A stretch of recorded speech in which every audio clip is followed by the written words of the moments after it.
Реніштерім ата-анама сақталған, бала кезде дұрыс емес жасалған. Тәрбиелеуде кеткен болса қателік, ана, әке, мен сіздерді кешірдім. Аға, әпкем, көңіл бөлмеді деп ренжіген, інім, сіңілім тыңдамайды деп жүрген. Есте қалған өкпем болса балалық, бауырларым, мен сендерді кешірдім. Достарымның айтқан артық сөздерін, мазақ көріп ойнап күлген істерін, балалықпен кіріп кетсе ақыма, дос жарандар, мен сендерді кешірдім.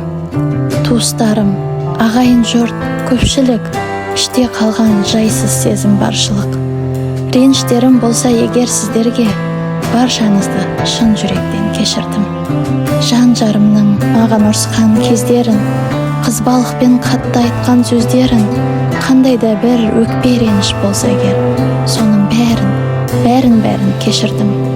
Мен өсірген адамдарға рахмет, сынақ өмір барлық үшін хикмет. Іште қалған реніштерді кешірдім, жан дүниеммен үкідей жеңілдедім.